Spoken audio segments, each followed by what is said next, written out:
Aujourd'hui, le Boudoir du Off vous emmène à la rencontre de la compagnie Universen Théâtre que l'on retrouve à la page 357 du programme du Off pour la pièce Duo pour violon seul qui se joue au Théâtre du Tremplin tous les jours à 20h45. Les interprètes Florence Climbord et Olivier Douault nous parlent de leur rôle et le metteur en scène Philippe Josserand du choix de ce texte et du Off 2014. Le Boudoir du Off 2, c'est maintenant et tout de suite. Tu tiens le rôle d'une violoniste qui est atteinte de sclérose en plaques et qui est obligée de mettre entre parenthèses et voire d'abandonner sa carrière. Et chaque séance chez son psychiatre va devenir un match de boxe, on pourrait dire. Comment on envisage un tel rôle pour un mois ? En fait, alors la première réflexion que j'ai eue en fait, c'est de me dire qu'est-ce qu'elle peut ressentir cette femme. Et en fait, c'était très facile à transposer. Je me suis dit qu'est-ce qui m'arrive à moi si je perds le sens de ma vie, à savoir si d'un seul coup, il m'est impossible de remonter sur scène. Et là, je pense que ça m'a aidé vraiment à appréhender la psychologie du personnage, ce qu'elle peut ressentir et tous les états par lesquels elle peut passer. Après, il est évident que j'ai jamais joué ce rôle-là 22 jours d'affilée, donc c'est un gros challenge. Je pense que je vais prendre des vitamines. J'espère que tout va tenir, le physique, le mental, parce qu'en effet, c'est assez écrasant, donc voilà. Mais c'est aussi un texte et un rôle magnifique pour une comédienne, c'est juste un cadeau magnifique. Oui. Donc tu mets énormément de toi en fait dans la composition de ce rôle, vu que tu pars du principe que c'est comme si c'était toi.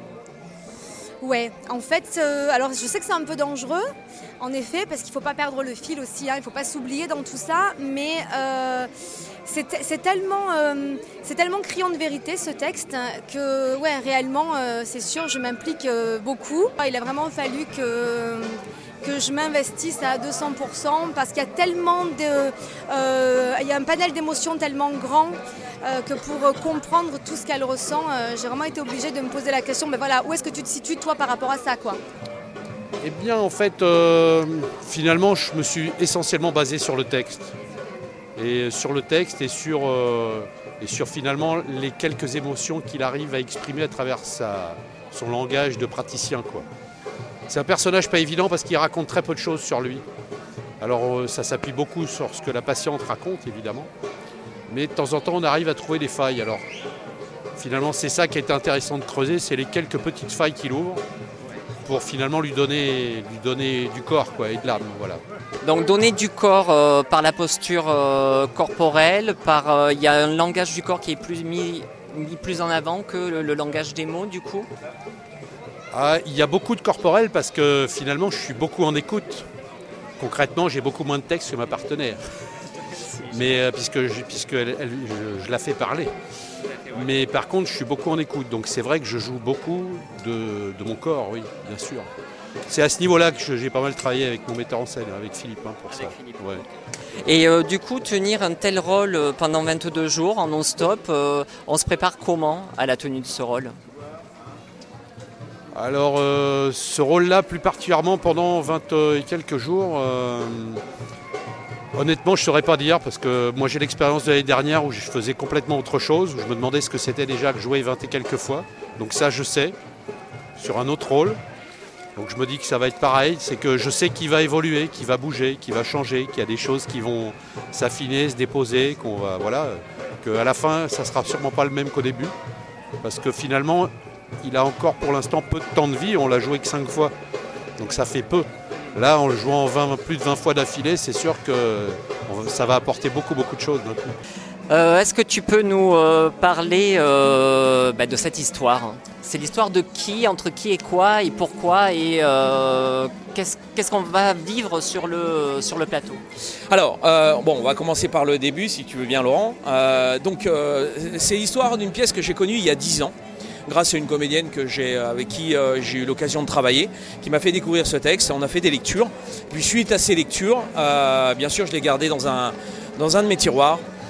Parce qu'il y a 10 ans, je me sentais peut-être pas assez mature pour présenter soit de le jouer en tant qu'acteur ou soit de le mettre en scène. Et puis 10 ans plus tard, j'ai ressorti le texte et je l'ai proposé à mes comédiens, Florence et Olivier, qui ont été bien sûr emballés par ce texte puissant, fort de Tom Kempinski. Tom Kempinski qui est un auteur anglais vivant en Angleterre et qui est encore vivant d'ailleurs, hein, c'est pas un auteur qui fait partie du patrimoine. Non, c'est un homme extraordinaire qui a écrit une très très belle pièce. D'ailleurs, il a écrit une 40aine de pièces, hein, c'est un auteur très connu en Angleterre et que je connais depuis 10 ans, puisque la première demande que je lui avais faite il y a 10 ans, pour faire les lectures, il m'avait autorisé à faire ces lectures il y a déjà 10 ans, donc il me connaissait. Et quand je l'ai rappelé, il a été d'accord pour qu'on fasse cette pièce, même si les droits sont un peu chers. Mais bon, toute bonne pièce, toute bonne chose ont une grande valeur. Donc voilà, on est quand même parti avec ce texte. Et puis ce qui va se passer sur le plateau, quand on a un très bon texte, fort, en émotion, bien écrit, avec une simplicité, et qu'on transmet ça avec une vision d'un metteur en scène de mon travail personnel, artistique. Après j'essaye que tout ça soit en lumière sur le plateau et que ça donne du bonheur aux gens, et puis surtout que les acteurs prennent du plaisir, un grand plaisir. Mais je pense qu'ils en prennent et c'est vraiment un très beau résultat. Voilà. Mais simplement, humblement, dans la mise en scène, il n'y avait pas grand-chose à faire. Il suffisait d'avoir des très bons acteurs et comme on les a, donc on est heureux. Voilà. Et au niveau du off, on va parler un petit peu du off quand même, de ce que ça peut représenter pour... en fait, ça représente un gros marché aujourd'hui, le off, avec ses 1300 pièces, il me semble, sur le mois. Est-ce que ce n'est pas dur de se faire une place au milieu du catalogue du off? C'est ça, c'est un peu le catalogue de la Redoute, hein, faut pas se le cacher. Je vais être un peu cru, mais moi qui ai fait le off en 2002, et puis en tant que comédien aussi avec d'autres compagnies, il y a à peu près une quinzaine d'années, donc il y avait 600 spectacles déjà, et je trouvais que c'était déjà beaucoup à l'époque. Mais c'est vrai que le off est passé un peu, c'est un peu le McDonald's du théâtre maintenant. Je suis un peu cru, hein, excusez-moi, mais c'est comme ça. Hein, il faut appeler les choses par leur nom. Alors on va dire que je suis aigri. Non, je ne suis pas du tout aigri. Non, j'aime mon métier, j'adore le théâtre. Mais quand on voit tout et n'importe quoi, ça m'exaspère un peu. Voilà. Et puis la profusion aussi des théâtres. Hein, avant, nous avions une 60aine de théâtres à disposition avec une sélection qualitative. Maintenant, il n'y a plus de sélection qualitative puisqu'on est dans l'argent, toujours l'argent. Donc bien sûr, les théâtres qui se sont ouverts font de l'argent sur le dos des jeunes compagnies, pas sur les plus vieilles, parce que les plus vieilles savent très bien où elles vont. Et puis quand elles font le festival, elles viennent avec leur connaissance du terrain.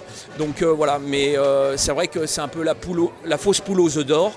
Et c'est une pure illusion quand même, parce que voilà, et ça peut détruire beaucoup de gens, le Festival d'Avignon, dans le sens artistique, et comme il n'y a plus de critères qualitatifs, eh bien on y rencontre tout et n'importe quoi, voire même, puisque le public le dit lui-même, hein, ce n'est pas que moi, je ne suis qu'un humble représentant et témoin de ce qui se passe. Hein. Voilà. Mais en tout cas, c'est devenu comme ça, l'argent a pris le dessus sur l'artistique, et ça va dans le sens, dans le monde dans lequel on vit actuellement, avec l'Europe, la mondialisation, tout ça. Non, mais c'est très bien.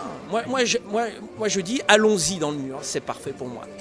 Tu tiens le rôle d'une violoniste qui est atteinte de sclérose en plaques et qui est obligée de mettre entre parenthèses et voire d'abandonner sa carrière. Et chaque séance chez son psychiatre va devenir un match de boxe, on pourrait dire. Comment on envisage un tel rôle pour un mois ? En fait, alors la première réflexion que j'ai eue, en fait, c'est de me dire qu'est-ce qu'elle peut ressentir cette femme. Et en fait, c'était très facile à transposer. Je me suis dit, qu'est-ce qui m'arrive à moi si je perds le sens de ma vie, à savoir si d'un seul coup, il m'est impossible de remonter sur scène. Et là, je pense que ça m'a aidé vraiment à appréhender la psychologie du personnage, ce qu'elle peut ressentir et tous les états par lesquels elle peut passer. Après, il est évident que j'ai jamais joué ce rôle-là 22 jours d'affilée, donc c'est un gros challenge. Je pense que je vais prendre des vitamines. J'espère que tout va tenir, le physique, le mental, parce qu'en effet, c'est assez écrasant. Donc voilà. Mais c'est aussi un texte et un rôle magnifique pour une comédienne. C'est juste un cadeau magnifique. Oui.